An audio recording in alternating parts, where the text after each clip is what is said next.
Pai Senhor, meu amado, bem-vindo de volta à nossa escola bíblica. Estamos ainda no livro de Levíticos, já chegamos a praticamente a metade do livro, quase chegando à metade. Então, pegue a sua Bíblia, pegue o seu caderno de estudos, ora ao Senhor, pede a Ele discernimento, entendimento, conhecimento, sabedoria, pede a Ele proteção, para que nós possamos desvendar dos seus mistérios. Nós já vimos os regulamentos a respeito dos sacrifícios, a consagração dos sacerdotes, e nós estamos agora falando sobre a diferenciação entre limpos e imundos, ou seja, as regras sanitárias que vão até o capítulo 15. As últimas orientações para as purificações e o sistema de impureza vem a respeito da purificação após as secreções do corpo. E aqui eles dividem entre essas secreções, se forem masculinas ou se forem femininas. Toda secreção do corpo tornava o homem impuro. E tudo aquilo que entrasse em contato com ele, como nós já vimos, também ficava impuro. Então, cama onde ele estava, onde ele sentava, as roupas que ele usava, tudo isso ficava impuro. Um escarro, um guspe de um impuro infectava outro. Então, o outro que não estava impuro, se recebeu um escarro, se recebeu um guspe, ou se entrou em contato com isso, ele tinha que se purificar, ou seja, ele tinha que se lavar. Todos os vasos que estivessem impuros tinham que ser quebrados. Os de madeira, os que fossem vasos de madeira, as roupas de tecido, estas não, essas poderiam ser lavadas. Então havia uma forma de purificar esses materiais.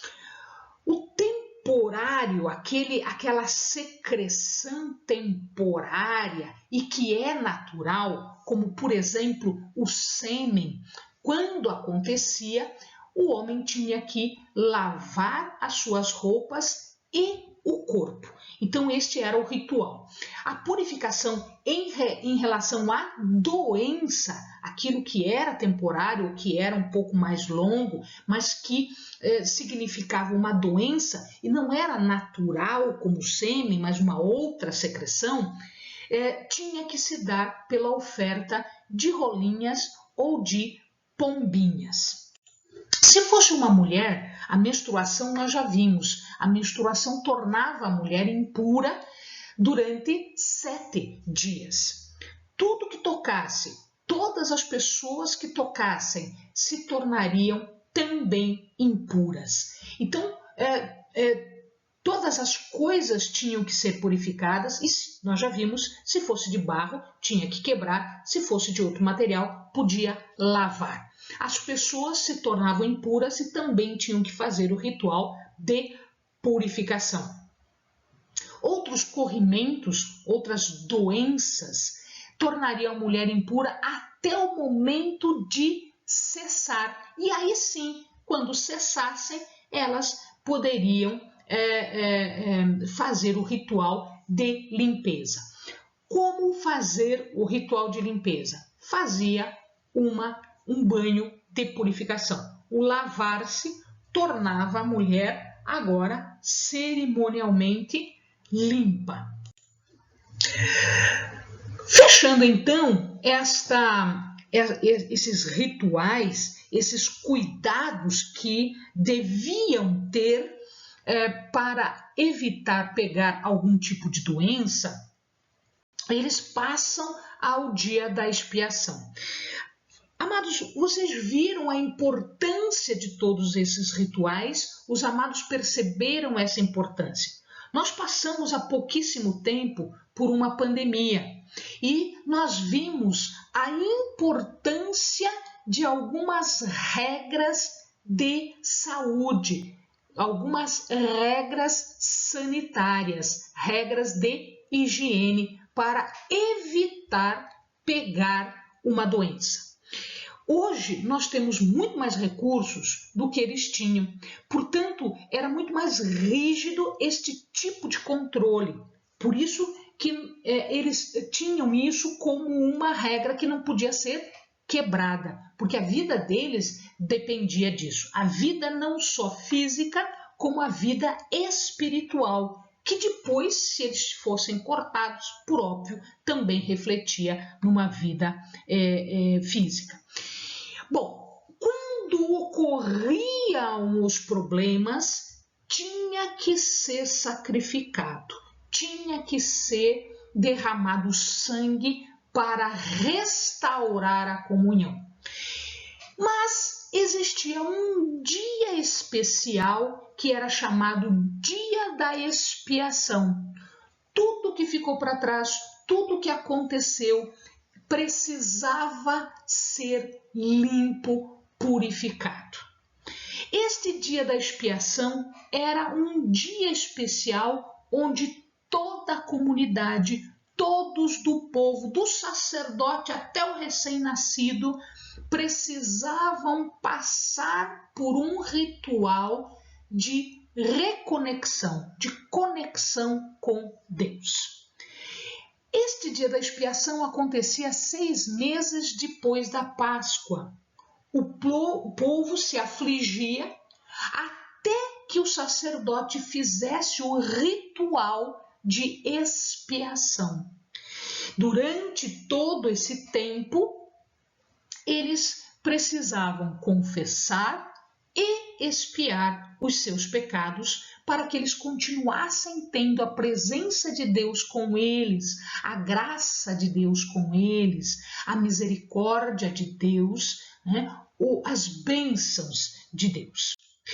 Então, o sumo sacerdote tinha uma função especial neste dia. Somente neste dia ele podia entrar no Santo dos Santos. Só o sumo sacerdote, e só neste dia, e só depois de fazer um ritual preparatório. Se ele fizesse isso, ele seria cortado da comunidade. Nós temos histórias que contam que os sumos sacerdotes entravam amarrados por uma cordinha. Por quê? Porque se ele não saísse, ele tinha morrido lá dentro, Deus não tinha aceito o ritual de purificação, ou seja, Deus não aceitou os pedidos de desculpa, de perdão, e ele ficou morto lá dentro e tinham que puxar por uma cordinha o sumo sacerdote. Não se sabe se estas são histórias verídicas ou não, mas o fato é que se ele entrasse sem a restauração, sem a expiação, ele efetivamente morreria, ele era cortado. Ele, então, tinha aí uma missão bastante importante e bastante delicada. Ele sacrificava, então, uma oferta pelo pecado, o sumo sacerdote, um novilho e um holocausto ao Senhor. Então, ele banhava o seu corpo completamente, ele tomava um banho ritual, um banho purificador, vestia as vestes simples de trabalho. Nós já vimos na outra aula, no outro vídeo, quais eram essas vestes. Eram a túnica, a calça, um cinto e um turbante. Ele vestia desta forma para fazer o que ele precisava fazer. 2 bodes eram colocados diante do Senhor. Um deles era sacrificado e o outro atribuído a Azazel. Este bode era chamado de bode expiatório, porque era ele que carregava o pecado de toda a comunidade. O nome Azazel, nós não temos ideia do que significa. Nós perdemos o significado do nome Azazel, mas ele é um bode expiatório. Havia uma confissão de pecado comunitário sobre a cabeça do bode, ou seja, todas as pessoas confessavam, era comunitário, confessava-se o pecado, o bode, então, ele assumia este pecado, ele assumia todos os pecados da comunidade antes de ser enviado para o deserto. Como isso acontecia? Então vamos lá, por partes. Após imolar os animais, né, ele matava o holocausto, a oferta pelo pecado, ele enchia um incensário que era um incensário próprio para isso. Não era aquele incensário que os filhos de Arão usaram e foram mortos. Eram incensários, né, específicos. E dali ele pegava as brasas do altar de bronze, brasas específicas. Junto com esta brasa, ele colocava 2 punhados de incenso. Este incenso era especialmente produzido para isso. Ele não podia ser usado de outra forma. Tinha uma composição absolutamente certa. Pesado todos os seus componentes e colocados todos os seus componentes. Ou seja, tudo conforme o que Deus queria. E aí ele entrava no Santo dos Santos. A fumaça escondia Arão. Essa fumaça cobria a tampa da Arca da Aliança, que a gente chama de propiciatório, de ser propício, de ser benevolente.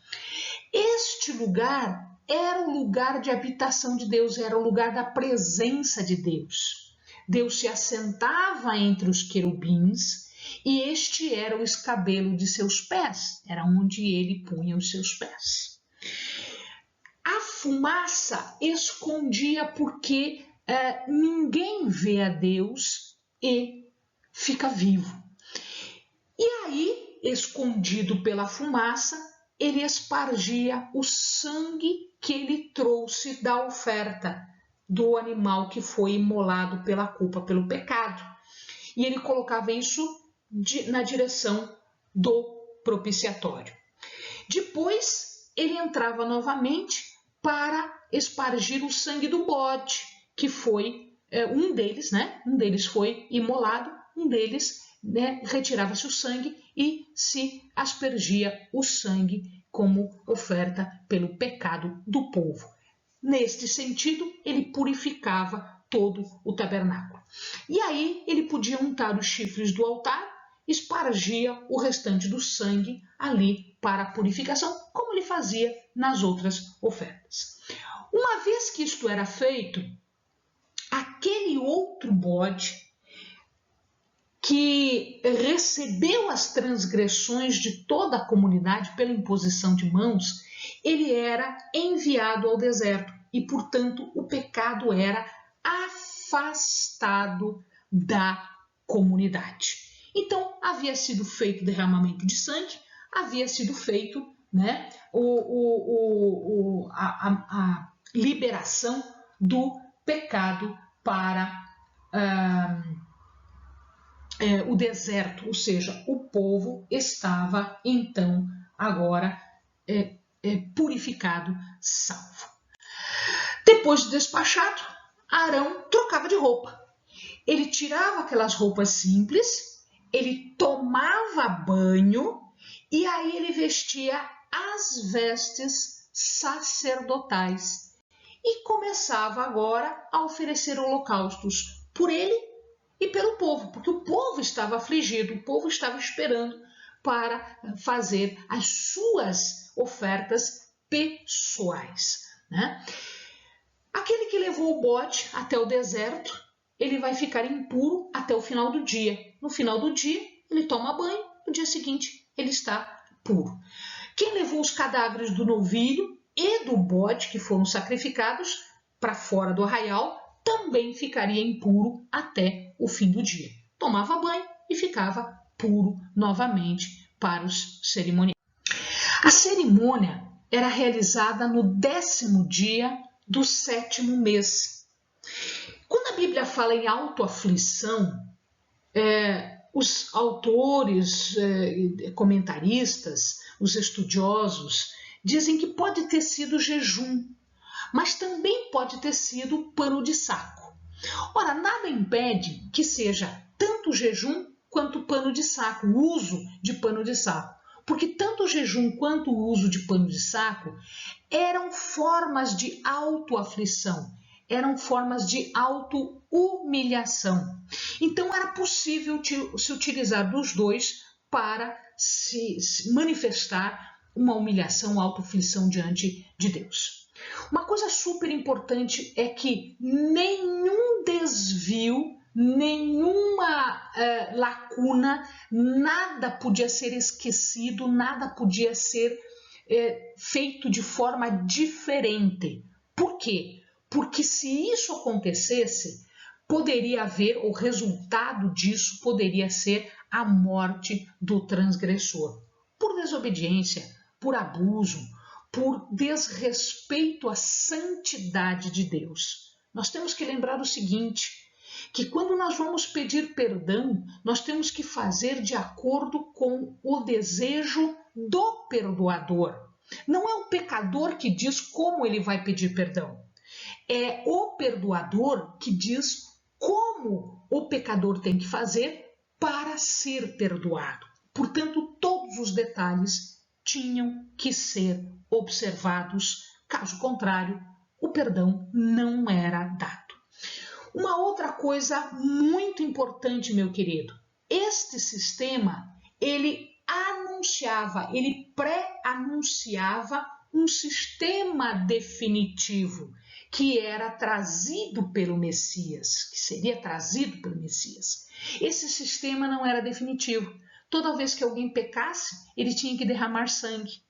Toda vez que se fazia o fecho do ano, tinha que ser feito o dia da expiação para se perdoar os pecados, para se purificar e para poder estar na presença de Deus. O animal sacrificado, o sangue desse animal, substituía o pecador, porque o pecado exige sangue, sangue para ser perdoado, para ser purificado. Quando Jesus veio, ele não só cumpriu rigorosamente todos os detalhes da lei, como ele também tornou definitivo o perdão dos pecados. Agora nós podemos entrar na presença de Deus, ainda com temor, ainda com respeito, mas nós podemos entrar a qualquer momento, em qualquer dia, mesmo não sendo sumo sacerdote. Por quê?